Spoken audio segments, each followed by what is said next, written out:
Hello friends, this is SP Singh and welcome to smarter everyday. प्यारे दोस्तों, CTET 14 and 15 दिसंबर 2024 जिसके लिए अब आपके पास समय बिल्कुल बचा नहीं है। आज 8 दिसंबर है और समय आपका यानी कि 14, 15, 6 दिन 5-6 दिन आपके पास बचे हैं। इस कम से कम समय में जो इम्पॉर्टेंट चीज़ें हैं, महत्वपूर्ण जो बिंदु हैं, उन पर आपको फोकस करना जरूरी हो जाता है। सीटेट में क्या होता है, कुछ टैग वर्ड होते हैं। इन टैग वर्ड्स के माध्यम से बहुत सारे क्वेश्चन, यदि हम इन टैग वर्ड्स को समझ लें तो बहुत सारे क्वेश्चन जो गलत हो सकते थे हमारे, वो यहाँ पे सही हो जाते हैं। यदि इन टैग वर्ड्स को हम अपने दिमाग में रखें, इनके अकॉर्डिंग क्वेश्चन को सॉल्व करें, इनको समझें, तो डेफिनेटली क्वेश्चंस को हम सॉल्व कर पाएंगे और पेपर में हम पास हो पाएंगे। बहुत सारे विद्यार्थी जो फेल हो जाते हैं, पेपर पास नहीं कर पा रहे, उनमें सबसे बड़ी कमी यही रहती है कि वो टैग वर्ड्स को नहीं जानते, टैग वर्ड्स को नहीं समझते, टैग वर्ड को ध्यान में नहीं रखते हैं क्वेश्चन को सॉल्व करते समय। तो यदि आप क्वेश्चन को सॉल्व करते समय टैग वर्ड्स को ध्यान में रखते हैं, डेफिनेटली आप पेपर को पास कर पाएंगे। पॉजिटिव वर्ड्स होते हैं कुछ और कुछ निगेटिव वर्ड्स होते हैं। ठीक है, हम ये भी बताएंगे पॉजिटिव वर्ड्स किस प्रकार के प्रश्नों के साथ जाएगा और निगेटिव आप किस प्रश्नों के साथ में आप निगेटिव टैग वर्ड को देखेंगे। ठीक है, नए पैटर्न पर आधारित, यानी कि जिस तरीके से क्वेश्चन पूछे जा रहे हैं उस पर बेस्ड है और बहुत इंपॉर्टेंट क्लास होने वाली है। पहले हम इन वर्ड्स को समझ लेंगे। ठीक है, पॉजिटिव वर्ड्स कौन से हैं, पहले हम इन वर्ड्स को समझ लेंगे विधिवत तरीके से।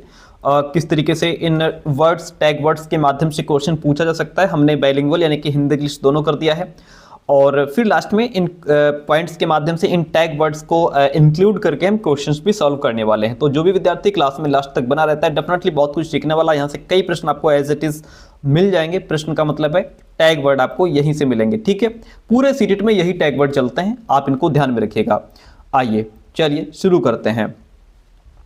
देखिए, पॉजिटिव वर्ड्स को हम पहले समझते हैं कि कौन कौन से पॉजिटिव वर्ड्स होते हैं, सकारात्मक शब्द कौन से होते हैं जिन पर हमें फोकस करना होता है। सबसे पहला पॉइंट है हमारा सर्वांगीण विकास। देखिए, यदि क्वेश्चन के ऑप्शन में कह रहा है जिसमें भी सर्वांगीण विकास होगा, जिस ऑप्शन के साथ में हम उसमें जाएंगे, क्योंकि सर्वांगीण विकास का मतलब है कि बच्चे का मेंटल डेवलपमेंट भी होना चाहिए और फिजिकल डेवलपमेंट भी होना चाहिए, इमोशनल डेवलपमेंट भी होना चाहिए, सोशल डेवलपमेंट भी होना चाहिए, यानी कि सभी प्रकार के जो ये डेवलपमेंट है ना, वो आपस में जुड़े होते हैं। तो जहां पर बच्चे का सर्वांगीण विकास हो रहा है, जहां पर बच्चे का ऑल ओवर डेवलपमेंट है, हम उसी ऑप्शन के साथ में जाएंगे। एक ऑप्शन के साथ में जिसमें कह रहा है कि केवल बच्चे का मेंटल डेवलपमेंट, अगर मेंटल हो रहा है, फिजिकल नहीं हो रहा है तो वो भी नेगेटिव है, अगर इमोशनल हो रहा है, सोशल नहीं हो रहा है, वो भी नेगेटिव है। ठीक है, तो जहां पे बच्चे का सर्वांगीण विकास होगा, दैट इज राइट, वो ऑप्शन हमारा राइट होने वाला है। प्यारे दोस्तों, करके सीखना, लर्निंग बाय डूइंग, जिसमें बच्चा हस्तपरक गतिविधि, एक्टिविटी के माध्यम से सीख रहा है, दैट इज राइट, वो ऑप्शन हमारा सही होगा, क्योंकि हम बच्चे को करके सीखने का मौका देंगे, उसको समय देंगे। जब बच्चा खुद करके सीखता है तो उस माध्यम से उसका जो अधिगम होता है, जो लर्निंग होती है,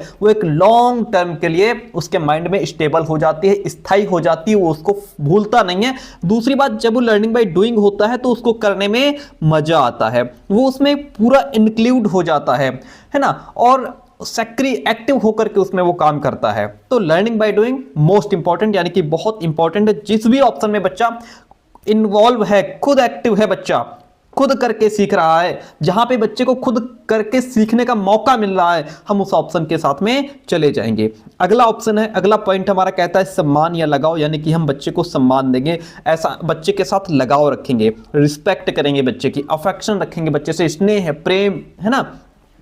सम्मान का मतलब यहां पे यह है कि ऐसा है, जैसे मान लीजिए अगर आप ये करेंगे कि क्लास में आपके कोई बच्चा ऐसा है जो देखने में सुंदर है, पढ़ने में बढ़िया है, तो उसका आप रिस्पेक्ट कर रहे हैं, उसका सम्मान कर रहे हैं, या जो ऊंची जात से उसका सम्मान कर रहे हैं, बाकी बच्चों का आप सम्मान नहीं करते, या कोई बच्चा बेचारा गरीब घर से आता है तो उसका आप सम्मान नहीं करते, तो ये गलत है। हम सबको समान मानेंगे, ठीक है, हम सबका सम्मान करेंगे, ओके, और बच्चों के साथ एक अलग प्रकार का हमारा कनेक्शन रहेगा, अलग प्रकार से लगाव रखेंगे। ठीक है, तो बच्चा हमारे साथ पूरी तरीके से जुड़ पाएगा। जब बच्चा हमसे जुड़ पाएगा तो वो हमारी बात को समझेगा और बेझिझक, यानी कि भय मुक्त होकर के हमसे वो प्रश्न भी पूछेगा, क्लास में खड़ा होकर के प्रश्न पूछेगा, उसके अंदर जो भी डाउट्स रहेंगे वो तुरंत क्लियर करेगा बच्चा। ठीक है, तो अगर हम बच्चे को हम सम्मान भी देंगे, लगाव भी रखेंगे, तो जहां पर सम्मान लगाव की बात आएगी, ठीक है, जिस भी पॉइंट में, वो ऑप्शन हमारा राइट हो जाएगा। देखिए, हम बच्चे को क्या करेंगे, प्रोत्साहन देंगे, इंकरेजमेंट देंगे, लेकिन यहां पे एक लेकिन लग जाती है। लेकिन ये लग जाती है कि अगर क्वेश्चन में लिखा हो कि केवल केवल परीक्षा, अगर ऑप्शन में लिखा हो कि केवल परीक्षा के लिए बच्चों को प्रोत्साहन करना। अब इसमें क्या है, हम प्रोत्साहन तो देंगे लेकिन गलत चीजों के लिए तो प्रोत्साहन नहीं देंगे ना, तो वो भी ध्यान रखिएगा। ऐसा नहीं कि आपने सिर्फ ऑप्शन में देखा अरे सर ने बताया था प्रोत्साहन पॉजिटिव वर्ड है इसके साथ में चले जाना, लेकिन पूरा उसको पढ़िए, ये भी तो देखिए कि किसके लिए प्रोत्साहन दिया जा रहा है। प्रोत्साहन देना तो अच्छी बात है, इनकरेज करना अच्छी बात है, लेकिन हम गलत काम के लिए किसी को इनकरेज नहीं कर सकते ना। बच्चे को चोरी डकैती के लिए इनकरेज नहीं कर सकते ना। बच्चे को हम सिर्फ परीक्षा के लिए पास हो जाओ इसके लिए प्रोत्साहित नहीं कर सकते ना। तो इस बात को ध्यान रखिएगा, इनकरेज करना है लेकिन सही तरीके से, जिसमें बच्चा जैसे पढ़ने के लिए उसको समझने, टॉपिक को समझने के लिए, गहराई से समझने के लिए हम उसको इनकरेज करेंगे, जहां बच्चा प्रोत्साहित होगा।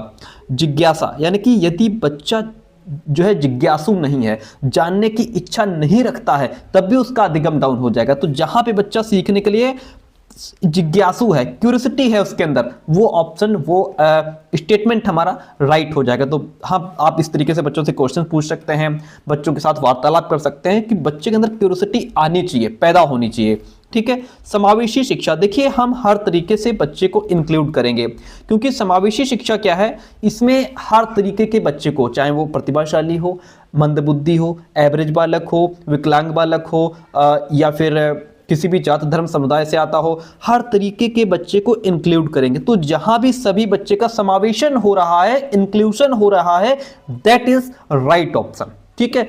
इसके अपोजिट क्या जाएगा सर, इसके अपोजिट हम बच्चे का सेग्रीगेशन नहीं करेंगे, हम बच्चे को सेग्रीगेट नहीं करेंगे, हम बच्चे को लेबल्ड नहीं करेंगे, अलग अलग अलग थलग बच्चे को नहीं करेंगे, हम सबको साथ में लेकर के पढ़ाएंगे। तो ये समावेशी शिक्षा का ऑप्शन है। जहां भी आपको समावेशी शिक्षा दिखे, जहां सभी बच्चे एक साथ जुड़ रहे हो, एकजुट हो रहे हो, सभी साथ में पढ़ रहे हो, दैट इज राइट। अगला पॉइंट लीजिए, कहता है दृश्य श्रव्य सामग्री का प्रयोग। हम जिस भी ऑप्शन में आपको लगे कि यहां पे दृश्य श्रव्य सामग्री का प्रयोग करके पढ़ाया जा रहा है, वो ऑप्शन टिक मार देना। ठीक है। कैसे भाई, दृश्य और श्रव्य, दृश्य श्रव्य का मतलब जैसे आपके टेलीविजन या क्लास में प्रोजेक्टर, उसमें क्या है, सामने आवाज भी आ रही है, टेलीविजन में सामने आवाज भी आ रही है, बच्चा देख भी रहा है, उसके द्वारा दृश्य श्रव्य सामग्री के द्वारा जब बच्चे का अधिगम होता है तो वो उसको एक स्थायी अधिगम हो जाता है। तो ये क्या है, दृश्य श्रव्य सामग्री का प्रयोग करके पढ़ाना, एक सकारात्मक, एक पॉजिटिव टैग वर्ड है, इसको ध्यान रखिएगा। संसाधन, हम बच्चों के लिए अलग अलग प्रकार के संसाधनों का प्रयोग करके पढ़ाएंगे, अलग अलग टीचिंग मटेरियल्स का यूज करके पढ़ाएंगे, है ना। जैसे अगर आप एसएसटी की क्लास ले रहे हैं तो आपके पास ग्लोब भी होगा, आपके पास मैप भी होगा, आपके पास हर तरीके के मैप के माध्यम से आप बच्चे को पढ़ाएंगे, चार्ट पेपर के माध्यम से पढ़ाएंगे, है ना। तो अलग अलग प्रकार के संसाधनों का प्रयोग करके बच्चों को आप पढ़ा सकते हैं। आपका साइंस का बच्चा है तो उसके लिए आप लैब में ले जाकर के जो अलग अलग चीजें होती हैं वो आप दिखा करके पढ़ाएंगे। विभिन्न संदर्भों में भाषा का प्रयोग, use of language in various context, यानी कि अलग अलग प्रकार की जो भाषा हैं, यानी कि जो अलग अलग प्रकार के भाषा बोलने वाले बच्चे हैं या अलग अलग प्रकार की उनकी जो मातृभाषा है उनको आप इंक्लूड करेंगे। आप सभी प्रकार की भाषाओं यानी कि विभिन्न संदर्भों में क्या करेंगे, आप भाषा का प्रयोग करेंगे।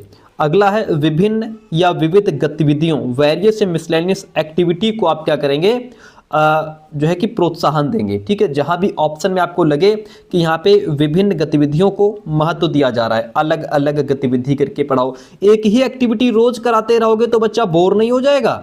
हो जाएगा सर, बिल्कुल हो जाएगा। इसीलिए अलग अलग प्रकार की एक्टिविटी करके पढ़ाइए, है ना, अनेक वेरियस एक्टिविटी के माध्यम से पढ़ाइए। ठीक है। चलिए अगला प्रश्न है बाल केंद्रित शिक्षा। देखिए बाल केंद्रित शिक्षा जिस भी ऑप्शन में रहेगा, जहां बच्चा क्या है, जहां बच्चे के इर्द गिर्द चीजें घूम रही हैं, बच्चे के अकॉर्डिंग काम हो रहा है, जिसमें बच्चा एक्टिव है, बच्चे को पढ़ने में मजा आ रहा है, वो ऑप्शन हमारा राइट होगा। इसके अपोजिट क्या हो जाएगा, पुस्तक केंद्रित शिक्षा अगर है उसको हटा दो, परीक्षा केंद्रित शिक्षा है उसको हटा दो, शिक्षक केंद्रित टीचर सेंटर्ड है उसको हटा दो। राइट क्या हो जाएगा, बाल केंद्रित शिक्षा। कैसी होनी चाहिए, बाल केंद्रित होनी चाहिए, बालक के अनुसार होनी चाहिए। ठीक है। बालक के इर्द गिर्द घूमनी चाहिए। व्यावहारिक कुशलता, प्रैक्टिकल स्किल्स पर आप जोर देंगे। तो जहां भी ऑप्शन में आपको मिले व्यावहारिक कुशलता, practical skills, that is right. अगला कहता है वास्तविक दैनिक जीवन से जोड़ना। आप जब भी बच्चों को पढ़ाओ, ठीक है, तो चीज़ों को बच्चे के डेली रूटीन से जोड़ करके पढ़ाओ। उससे क्या होगा, बच्चा चीज़ों को बहुत जल्दी समझेगा, प्लस इस माध्यम से जब वो डेली लाइफ के साथ चीज़ों को जोड़ लेगा तो उसका अधिगम स्थायी हो जाएगा, चीज़ों को भूलेगा नहीं। ठीक है, और उसको पढ़ने में मजा आएगा, इंटरेस्ट आने लगेगा। बोरिंग सब्जेक्ट है उसको भी अगर आप उसके डेली लाइफ से लिंक कर देंगे तो वो उसमें इंटरेस्ट लेने लगेगा। लोकतांत्रिक प्रजातांत्रिक वार्तालाप के माध्यम से, यानी कि डेमोक्रेटिक एनवायरनमेंट आप क्लास में पैदा करो, वो इंपॉर्टेंट है, यानी कि ये आपका पॉजिटिव टाइप वर्ड है। इस प्रकार से यदि प्रश्न पूछेगा तो आप इस प्रकार के ऑप्शन के साथ में चले जाएंगे। बच्चे सक्रिय अन्वेषक हैं, एक्टिव इन्वेस्टिगेटर्स हैं, यानी कि जहां बच्चा एक्टिव होकर के अन्वेषण कर रहा है, खोज कर रहा है। जैसे प्याजे ने कहा कि बच्चे नन्हे वैज्ञानिक हैं, बच्चे क्या हैं, अन्वेषक हैं। तो इस तरीके का यदि ऑप्शन आपको मिलता है जिसमें बच्चा खुद एक्टिव होकर के एक्सप्लोर कर रहा है चीजों को, तो वो ऑप्शन आपका राइट हो जाएगा। सक्रिय अन्वेषक वाला अगर ऑप्शन है तो वो राइट हो जाएगा। समालोचनात्मक चिंतन पर आप फोकस करेंगे, यदि बच्चा समालोचनात्मक चिंतन की तरफ जा रहा है तो ऑप्शन हमारा अगर क्रिटिकल थिंकिंग की तरफ जा रहा है तो वो राइट हो जाएगा। क्रिटिकल थिंकिंग का मतलब होता है जिसमें बच्चा चीज़ों को बड़ी गहराई से समझता है, उसके गुण दोष अवगुण हर चीज़ को समझता है, वो क्रिटिकल थिंकिंग होती है। इसमें बच्चा किसी भी चीज़ पर जो है बिना देखे विश्वास नहीं करता जब तक उसकी गहराई को जान समझ नहीं लेता है। ठीक है, तो समालोचनात्मक चिंतन पर हम क्या करेंगे, जोर देंगे, और ये हमारा इस तरीके का ऑप्शन अगर हमको मिलता है तो उसके साथ में हम चले जाएंगे। देखिए पाठ्यक्रम कैसा होना चाहिए, पाठ्यक्रम लचीला होना चाहिए, फ्लेक्सिबिलिटी होनी चाहिए। लचीलापन का मतलब होता है फ्लेक्सिबिलिटी। आपके पाठ्यक्रम में परिवर्तन होना चाहिए, भाई बच्चे के हिसाब से आप पाठ्यक्रम में परिवर्तन कीजिए, आप एनवायरनमेंट में परिवर्तन कीजिए, तो आपकी क्लास में लचीलापन होना चाहिए। यदि आपके क्वेश्चन इस तरीके से पूछता है जिसमें ऑप्शन में फ्लेक्सिबिलिटी आपको दिखाई देती है तो फ्लेक्सिबिलिटी वाले ऑप्शन के साथ में आप चले जाएंगे, क्योंकि ये चाइल्ड सेंटर्ड है। बच्चे के हिसाब से हम पाठ्यक्रम में भी परिवर्तन करेंगे, बच्चे के हिसाब से हम एनवायरनमेंट में भी परिवर्तन करेंगे। अपसारी सोच, जहां भी ऑप्शन में आपको डाइवर्जेंट थिंकिंग मिल रहा है उस ऑप्शन के साथ में आप जाएंगे, क्योंकि डाइवर्जेंट थिंकिंग का मतलब होता है कि बच्चा यहां पे लीक से हटकर अलग अलग दिशाओं में अलग अलग तरीके से सोचता है। ठीक है, इसका अपोजिट होता है कन्वर्जेंट थिंकिंग। कन्वर्जेंट में क्या है कि बच्चा एक ही बस उसका एक ही तरीके से सोचता है। ठीक है, एक ही फॉर्मूला लगा करके सवाल सॉल्व कर देता है, ऐसे समझिए। और डाइवर्जेंट में क्या है, अलग अलग तरीके से प्रॉब्लम को सॉल्व करने का प्रयास करता है, अलग अलग फॉर्मूले अप्लाई करता है। तो अपसारी चिंतन जो है ये पॉजिटिव है, इसका अपोजिट कन्वर्जेंट थिंकिंग होता है, वो नेगेटिव होता है। अभी आगे आपको बताएंगे। तो हम अपसारी चिंतन के साथ में जाएंगे, यानी कि डाइवर्जेंट थिंकिंग के साथ में जाएंगे। यदि इस तरीके से प्रश्न पूछता है। अधिगम कैसा होना चाहिए, अधिगम अर्थपूर्ण होना चाहिए, मीनिंगफुल होना चाहिए, जहां पे टीचर बच्चे को मीनिंगफुल लर्निंग हो रही, जहां बच्चे की जहां अर्थपूर्ण अधिगम हो रहा है, पूरी तरीके से कॉन्सेप्ट को समझ रहा है, अर्थ को समझ रहा है, क्वेश्चन को समझ रहा है, वो हमारे लिए सही है। इससे बच्चा एक्टिव होगा, बच्चा इन्वॉल्व होगा। समृद्ध वातावरण, क्लास कैसी होनी चाहिए, कंडक्टिव एनवायरनमेंट होना चाहिए, जहां बच्चा भय मुक्त होकर के खड़ा होकर के प्रश्न पूछे, अपने डाउट्स क्लियर करे, है ना। उसको बोलने की आज़ादी होनी चाहिए। बोलने की आज़ादी का मतलब ऐसा नहीं कि कुछ भी बोले, यानी कि अगर आप टॉपिक पढ़ा रहे हैं तो बच्चा खड़ा होकर के प्रश्न पूछे, और एनवायरनमेंट उसके अकॉर्डिंग होना चाहिए, बालक के अकॉर्डिंग। ठीक है, तो बच्चा उसमें ऐसा एनवायरनमेंट ना हो जिसमें बच्चा अपने आप को घुटन महसूस करे, दबाव महसूस करे, है ना, शर्मीला महसूस करे। इस तरीके से समृद्ध वातावरण तैयार करो जिससे बच्चा खुल करके आपसे प्रश्न पूछ सके, क्वेश्चंस यानी टॉपिक के बारे में चीजें पूछ सके। आंतरिक अभिप्रेरणा, देखिए एक होती बाहरी अभिप्रेरणा एक्सट्रिंसिक मोटिवेशन, एक होती आंतरिक अभिप्रेरणा। आंतरिक अभिप्रेरणा का मतलब होता है जहां हमारे अंदर से इच्छा जागृत हो कोई काम करने की, वो इंट्रिंसिक मोटिवेशन होती है। बाहरी का मतलब ये होता है कि जैसे टीचर ने कह दिया ये 5 क्वेश्चन याद करके सुना देना, हम तुम्हें एक पेन गिफ्ट में देंगे, तो ये क्या हो गया, ये बाहरी मोटिवेशन हो गया। आप क्वेश्चन अपने लिए याद नहीं कर रहे हो, आप क्वेश्चन इस पेन को पाने के लिए याद कर रहे हो कि अगर हम याद करके सुना देंगे तो हमको पेन मिलेगा, क्लास में शाबाशी मिलेगी और क्या होगा, हमारी इज्जत होगी, इसलिए क्वेश्चन पढ़ रहे हो। इंट्रिंसिक मोटिवेशन क्या है, आंतरिक अभिप्रेरणा की हमारी अपनी इच्छा है कि हम इसको पढ़ेंगे, हम इस कॉन्सेप्ट को समझेंगे, जानेंगे। ठीक है, पेपर में आया ना उससे मतलब नहीं है, लेकिन हमें इस चीज को समझना है, that is called intrinsic motivation. तो जहां पे बच्चा आंतरिक रूप से मोटिवेटेड है उस ऑप्शन के साथ में हम चले जाएंगे। देखिए एक होता है महारत उन्मुख लक्ष्य और एक होता है परफॉर्मेंस ओरिएंटेड गोल। परफॉर्मेंस हमारा नेगेटिव में जाएगा। महारत उन्मुख लक्ष्य का मतलब ये होता है कि आप सीडीपी इसलिए ना पढ़ें कि 30 में हमारे 20-25 यानी कि 25 आ जाएं, 28 आ जाएं, बल्कि सीडीपी इसलिए पढ़ें या साइकोलॉजी को इसलिए पढ़ें या किसी भी सब्जेक्ट को इसलिए पढ़ें उसमें महारत हासिल करने के लिए, उस सब्जेक्ट के मास्टर बनने के लिए, उस सब्जेक्ट को गहराई से समझने के लिए आप अगर उसको पढ़ रहे हैं, वो होता है महारत उन्मुख लक्ष्य, यानी कि आपने उस सब्जेक्ट में महारत हासिल कर ली है। ठीक है, आप उस सब्जेक्ट के कौन बन गए, मास्टर बन गए। ठीक है, चलिए, तो इस तरीके का यदि ऑप्शन है तो हम इसके साथ में जाएंगे। इसके साथ में एक लगा होगा प्रदर्शन उन्मुख लक्ष्य। क्या लगा होगा, प्रदर्शन। प्रदर्शन जो होगा वो निगेटिव होगा, अभी आगे हमको मिलेगा। पोर्टफोलियो, एसएसटी में ज़्यादातर पोर्टफोलियो पूछा जाता है, ये क्या होता है ऑप्शन में मिल जाएगा। तो ये पोर्टफोलियो क्या है, ये छात्रों के कार्यों का एक संग्रह होता है, यानी कि छात्र जो भी काम कर रहा है, ठीक है, वो कैसे अपने उसके अधिगम में कैसे प्रगति हो रही है, वो सारा डाटा यहाँ पे पोर्टफोलियो में दिया जाता है। ठीक है, तो यदि इस तरीके से क्वेश्चन पूछता है तो हम पोर्टफोलियो वाले ऑप्शन के साथ में चले जाएंगे, जिसमें बच्चे के पूरे उसका किस तरीके से वो काम कर रहा है, कैसी उसकी पढ़ाई चल रही है, कहाँ पे वो नंबर ज़्यादा आ रहे हैं, कहाँ पे कम आ रहे हैं, किस सब्जेक्ट में कमज़ोर है, किस टेस्ट में कितने नंबर आए, ये पूरा डाटा इसमें होता है। ठीक है, वास्तविक और सही स्थिति जानकारी एकत्र करना, ये सर्वेक्षण विधि यानी सर्वे मेथड होता है। तो अगर आपसे प्रश्न इस तरीके से पूछता है कि किसी चीज़ की वास्तविक और सही स्थिति जानकारी एकत्र करना किस विधि के अंतर्गत आएगा, परियोजना विधि के अंतर्गत आएगा, सर्वेक्षण विधि के अंतर्गत आएगा, या और विधियां दे देगा, तो आपको ध्यान रखना ये सर्वेक्षण विधि के अंतर्गत आएगा। फिर आती है परियोजना विधि, ये होती है प्रोजेक्ट मेथड। इसमें किसी भी एक्टिविटी को, डिस्कशन को और प्रयोग पर बल दिया जाता है। तो इस तरीके से अगर गतिविधि चर्चा प्रयोग करके क्वेश्चन पूछे तो आप प्रोजेक्ट मेथड के साथ में जाएंगे। तो ये कुछ हमारे 24-25 शब्द ऐसे हैं जो टैग वर्ड जो हैं वो पॉजिटिव हैं। ठीक है, अब इसके अपोजिट आएगा निगेटिव, फिर हम करेंगे लास्ट में क्वेश्चंस। निगेटिव वर्ड्स क्या होते हैं, निगेटिव वर्ड्स होते हैं जैसे यदि आपको प्रश्न में मिल जाए निगेटिव वर्ड्स भी, निगेटिव वर्ड वाला ऑप्शन भी राइट होगा, लेकिन तब होगा जब क्वेश्चन निगेटिव हो, जब क्वेश्चन निगेटिव हो। जैसे अधिगम को सार्थक बनाने के लिए क्या जरूरी नहीं है, अगर इस तरीके से प्रश्न पूछ ले, क्या नहीं है, तो नहीं क्या है, निगेटिव हो गया, नहीं क्या हो गया, निगेटिव वाक्य हो गया। निगेटिव वाक्य के लिए हम निगेटिव ऑप्शन, निगेटिव वर्ड ही चुनेंगे। ठीक है, तो इस तरीके से यदि निगेटिव प्रश्न होगा तो निगेटिव वर्ड हम चुनेंगे। जैसे अगर प्रश्न में केवल आ जाए, मात्र आ जाए, सिर्फ आ जाए, यानी कि ओनली अगर लगा है तो वो निगेटिव है। ठीक है, ये तभी सही होगा जब क्वेश्चन निगेटिव होगा। अगला है रटना, याद करना, कंठस्थ करना। हम कभी भी बच्चे को रटने पर जोर नहीं देंगे, मेमोराइजिंग पर जोर नहीं देंगे। ठीक है, हम उसको कंठस्थ करने पर जोर नहीं देंगे, बच्चा चीज़ों को समझे, है ना, उस चीज़ पर हम जोर देंगे। तो यहाँ पे यदि रटना, याद करना, कंठस्थ करना है तो उसको आप हटा देंगे।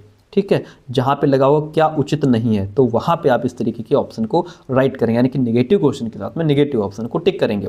अगला प्रश्न, हम बच्चे को कभी भी दंड नहीं देंगे, सजा नहीं देंगे, हम बच्चे के लिए समस्या खड़ी नहीं करेंगे, हम बच्चे पर बर्डन नहीं बनाएंगे, हम बच्चे पर बोझ नहीं डालेंगे। ठीक है, हम बच्चे को किसी भी कंडीशन में डिस्करेज नहीं करेंगे, हतोत्साहित नहीं करेंगे। बहुत सारे बच्चे इस चीज़ को लेकर के कंफ्यूज हो जाते हैं कि हतोत्साहित और प्रोत्साहित ये दो शब्द होते हैं। क्या होते हैं प्यारे दोस्तों, हतोत्साहित और प्रोत्साहित। हतोत्साहित आपका निगेटिव है, यानी कि बच्चे को नीचे की तरफ ले जाना। ठीक है, अरे तुम ये नहीं कर सकते, तुम्हारे बस की नहीं है, क्वेश्चन तुमसे नहीं लगेगा, तुमसे हो ही नहीं पाएगा, तुम गधे हो, तुम मूर्ख हो, ये हम बच्चे को डिस्करेज कर रहे हैं, हतोत्साहित। प्रोत्साहन का मतलब अरे तुम कर सकते हो, तुम ही तो कर सकते हो, तुम्हारे अंदर इतनी बुद्धि है, तुम कर सकते हो, बस तुम कर नहीं रहे हो, तुम चीज़ को समझ नहीं रहे हो, जबकि तुम इसको बहुत अच्छे से कर पाओगे, ये हम प्रोत्साहन दे रहे हैं बच्चे को। ठीक है, तो ये इसकी तरफ हम जाएंगे। बच्चा जहाँ जहाँ बच्चा पैसिव है वो ऑप्शन निगेटिव हो जाएगा। बच्चा क्या होना चाहिए, बच्चा एक्टिव होना चाहिए। सर बच्चा क्या होना चाहिए, बच्चा एक्टिव होना चाहिए। जब तक बच्चा सक्रिय नहीं है तब तक अधिगम नहीं कर सकता, उसकी लर्निंग नहीं हो पाएगी, चाहे हम जितना प्रयास कर लें। ठीक है, बच्चा हर तरीके से हर कंडीशन में एक्टिव होना चाहिए। अगर हम बच्चे को सिर्फ रोजगार के लिए पढ़ा रहे हैं, अगर ऑप्शन में बच्चे को सिर्फ व्यवसाय के लिए पढ़ाया जा रहा है, अगर ऑप्शन में सिर्फ बच्चे को ग्रेड की शिक्षा देने के लिए, ग्रेडिंग के लिए पढ़ाया जा रहा है कि बस इसके इतने नंबर आ जाएं, वो निगेटिव है। क्योंकि हम बच्चे को सिर्फ रोजगार दिलाने के लिए नहीं पढ़ा रहे हैं, हम बच्चे को सिर्फ व्यवसाय के लिए नहीं पढ़ा रहे हैं, बच्चे को हम उसका एक बेहतर और अच्छा फ्यूचर देने के लिए पढ़ा रहे हैं। बच्चा उसमें मास्टरी ओरिएंटेड गोल के लिए हम उसको पढ़ा रहे हैं। ठीक है, वैज्ञानिक शब्दावली का प्रयोग नहीं करेंगे। व्याकरण सिर्फ यानी कि साइंटिफिक टर्मिनोलॉजी क्या हो जाएगा, नेगेटिव शब्द है। हम बच्चे को किसी भी कंडीशन में लिमिटेड नहीं रखेंगे, चीज़ों को लिमिटेड नहीं रखेंगे। ठीक, ये क्या है, नेगेटिव वर्ड हो जाएगा। पुस्तक केंद्रित, मैंने कहा ना, यदि आपको पुस्तक केंद्रित ऑप्शन में मिल जाए, शिक्षक केंद्रित मिल जाए, परीक्षा केंद्रित मिल जाए, text book, teacher, exam centre, ये सारे क्या है, निगेटिव हैं। ठीक है, अगर आपसे पूछे प्रश्न में कि क्या उचित नहीं है, यदि निगेटिव क्वेश्चन पूछेगा तब हम निगेटिव टैग वर्ड के साथ में जाएंगे। लैंगिक असमानता जहाँ जहाँ नजर आ रही है, जहाँ जहाँ इनइक्वलिटी नजर आ रही है, वो हमारा निगेटिव हो जाएगा। हम किसके साथ में जाएंगे, इक्वलिटी, जहाँ समानता दिख रही है, जहाँ समानता दिख रही है उसके साथ में हम जाएंगे।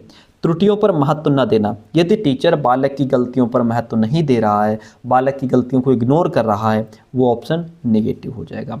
आपको क्या करना है, आपको बालक की गलतियों को समझना है, जानना है कि बच्चा कहाँ पे गलती कर रहा है और आखिर ये गलती क्यों हो रही है, उसको गहराई से समझना है टीचर को। ठीक है, आप इग्नोर, किसी भी कंडीशन में बच्चे की गलती को हम इग्नोर नहीं कर सकते। देखिए बच्चे को कभी भी सेग्रीगेशन और लेबल नहीं किया जाता है, यानी कि बच्चे का अलग थलग नहीं किया जाता है, बल्कि बच्चे को इंक्लूड किया जाता है। इंक्लूसिव एजुकेशन पर जोर दिया जाता है। ठीक है, सभी को समावेशन करके, सबको एक साथ मिला करके पढ़ाया जाता है।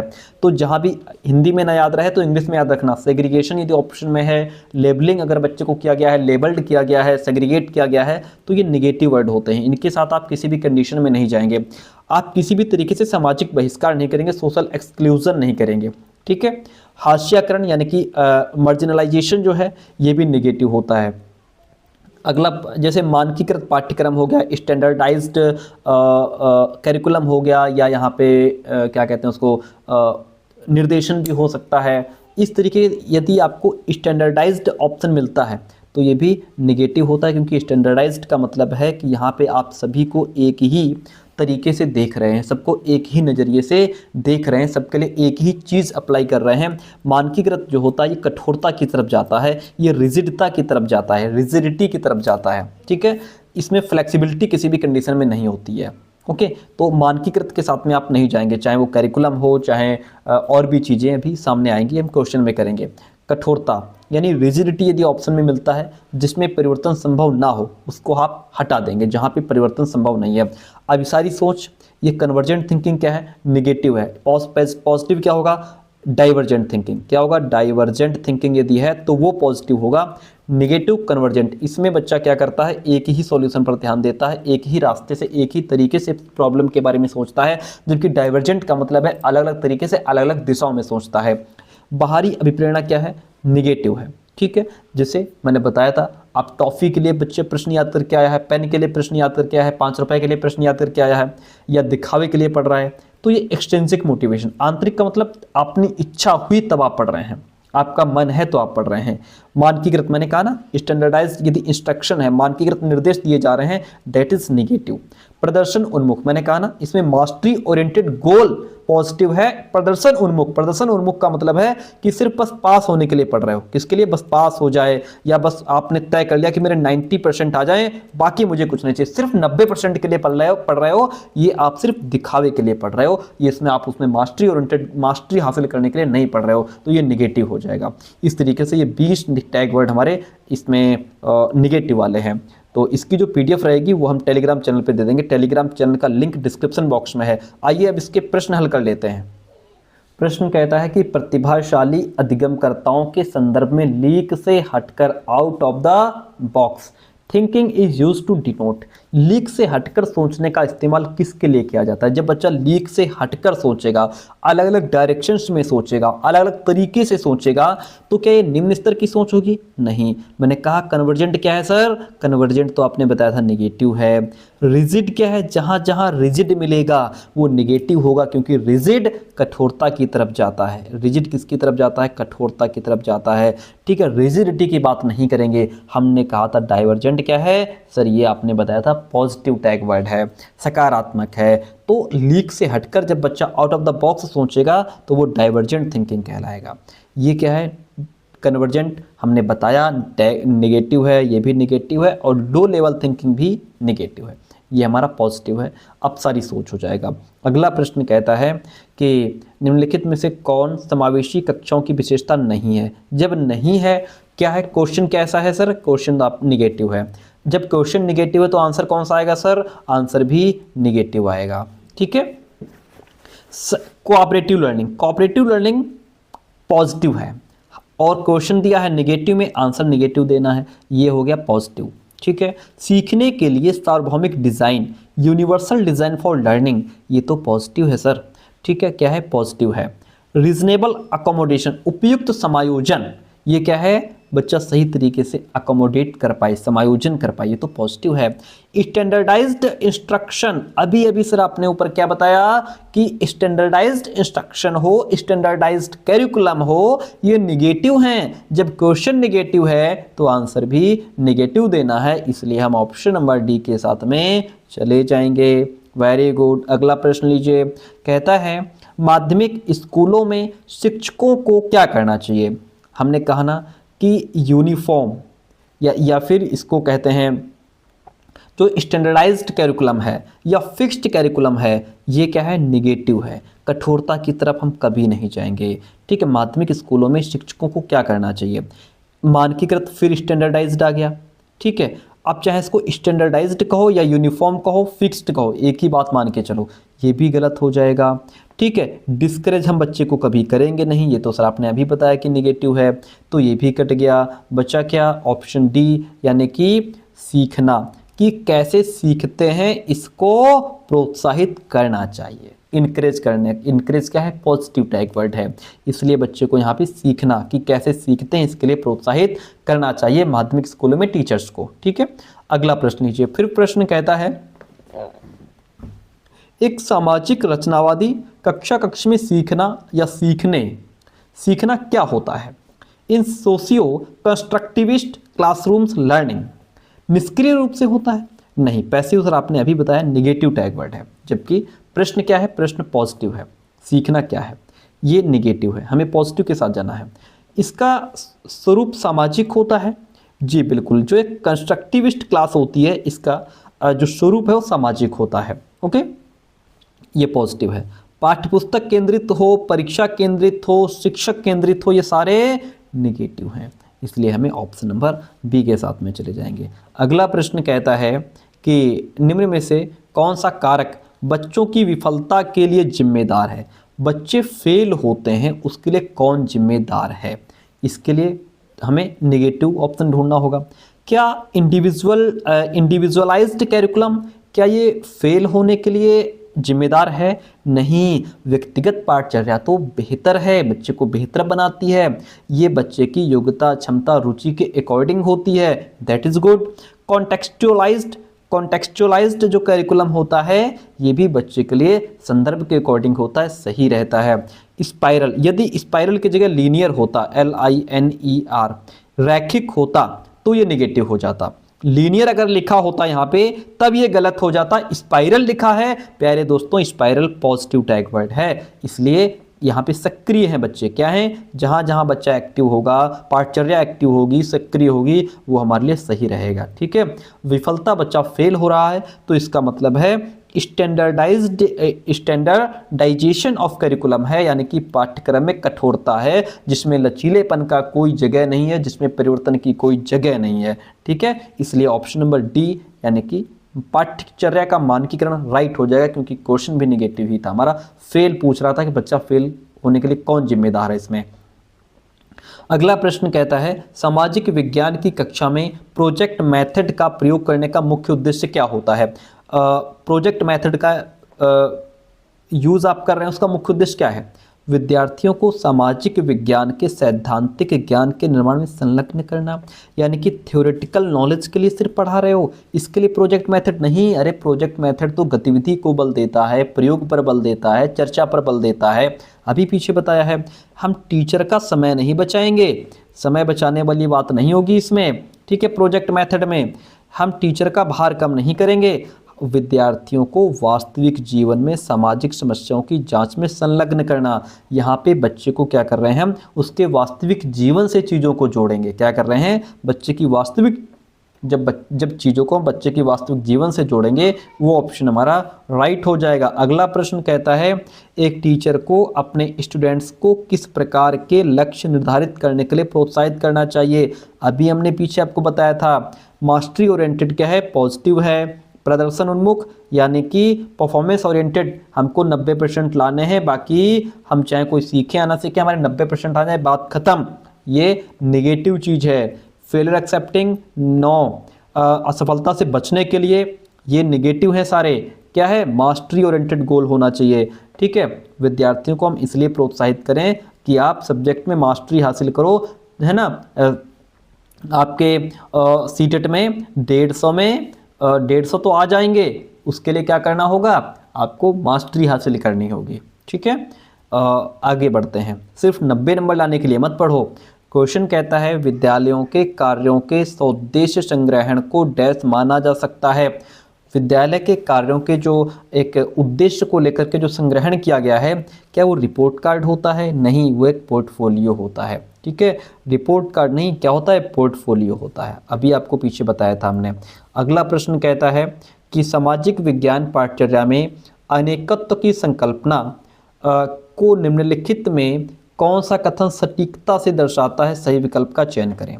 एकल विचारधारा की प्रमुखता, एकल विचारधारा की प्रमुखता, या अनेक परिप्रेक्ष्यों और विविध दृष्टिकोणों को इंक्लूड करना। हमने पीछे क्या बताया था? विभिन्न दृष्टिकोण हो, विविध दृष्टिकोण हो, विविध चीज़ें हो, अलग अलग प्रकार की एक्टिविटी हो, इन सबको हम इंक्लूड करेंगे। कुछ परिप्रेक्ष्यों का निष्कासन गलत हो जाएगा। पाठ्यचर्या में कठिन भाषा का प्रयोग निगेटिव है। एकल विचारधारा, ठीक है, ये भी निगेटिव है। हम किसको बल देंगे? अनेक को बल देंगे। जो अलग अलग प्रकार की एक्टिविटी हो रही हैं, विभिन्न प्रकार के दृष्टिकोण हैं, इनको हम इंक्लूड करेंगे, इसलिए ऑप्शन सेकंड राइट हो जाएगा। अगला प्रश्न कहता है आप अपने क्षेत्र के भूकंप पीड़ित व्यक्तियों की वास्तविक और सही स्थिति के बारे में जानकारी कलेक्ट करने के लिए किस विधि का प्रयोग करेंगे? मैंने कहा था जहां भी वास्तविक और सही स्थिति के बारे में जानकारी इकट्ठा आप कर रहे होंगे, that is called survey method. उसको क्या कहते हैं? उसको सर्वेक्षण विधि कहा जाता है। अगला प्रश्न लीजिए, सामाजिक विज्ञान में एक अच्छी तरह से तैयार किए हुए पोर्टफोलियो को कैसा होना चाहिए? उद्देश्यपूर्ण और व्यवस्थित। जी बिल्कुल, उद्देश्यपूर्ण होना चाहिए। जो पोर्टफोलियो तैयार किया गया है बालक को लेकर के, उद्देश्यपूर्ण हो, एक व्यवस्थित हो, सही तरीके से हो। यानी कि 1 नंबर इसमें भी है, इसमें नहीं है, 1 इसमें भी है, 1 इसमें भी है। विद्यार्थियों के नियमित कार्यों के गतिविधियों को दर्शाना चाहिए। हाँ, इसमें उसके नियमित कार्य, नियमित जो उसकी गतिविधियां हैं उनको दिखाया जाता है। 2 इसमें भी है, इसमें नहीं है, इसमें भी है। अब आपके पास एक ये बचा, एक ये बचा। मुख्यतः रिपोर्ट कार्ड बनाने पर केंद्रित होना चाहिए। नहीं, 3 नंबर हटा दो। 3 नंबर किसमें है? इसमें भी नहीं है। विद्यार्थी के कार्यों का लंबे समय का संग्रह होना चाहिए। तो लंबे समय का संग्रह तो ठीक है, होना चाहिए भाई इसमें। ओके, तो इसका मतलब 3 हटा दो। 1 2 4 राइट हो जाएगा। 1 2 4 इसमें राइट हो जाएगा। अगला प्रश्न लीजिए। और प्यारे दोस्तों, क्लास के लास्ट में जरूर बताएंगे क्लास कैसी रही। प्रश्न कहता है कि विद्यार्थियों को कक्षा में प्रश्न पूछने के लिए प्रोत्साहित किया जाना चाहिए। जी बिल्कुल, हम बच्चों को हमेशा इनकरेज करेंगे सही काम के लिए, और प्रश्न पूछने के लिए तो जरूर करेंगे। ठीक है, यह अंतर्मुखी यानी कि जो इंट्रोवर्ट बच्चे होते हैं, कैसे होते हैं? इंट्रोवर्ट। ठीक है, यानी कि जो अंतर्मुखी, दूसरे से बहुत कम बोलना, सिर्फ अपने काम से काम रखना, ठीक है, वो अंतर्मुखी होते हैं, जो ज़्यादा दूसरों से मतलब नहीं रखते।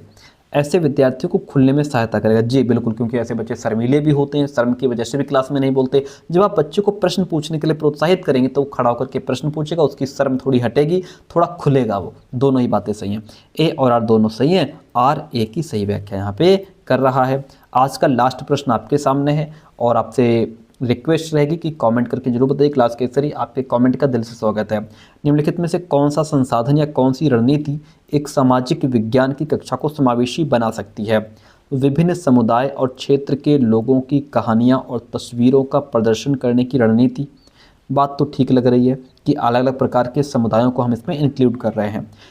केवल समाज के प्रभुत्व विचारों को सिखाना, प्रभु केवल लगा है, ये तो नेगेटिव हो गया।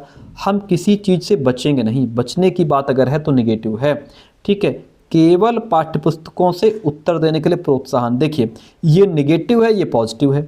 अब ये देखिए किसके लिए जोर हो रहा है? यहाँ पे सिर्फ और सिर्फ किताबों पर जोर दिया जा रहा है, इसलिए ये नेगेटिव हो जाएगा। ठीक है, बचा एक ऑप्शन, ओनली फर्स्ट बचा हमारे पास। ठीक है, तो इस तरीके से इन सभी प्रश्नों को हम समझ पाए और टैग वर्ड को समझ पाए, और इसकी जो PDF रहेंगे वो हम टेलीग्राम पे शेयर कर देंगे। Thank you so much.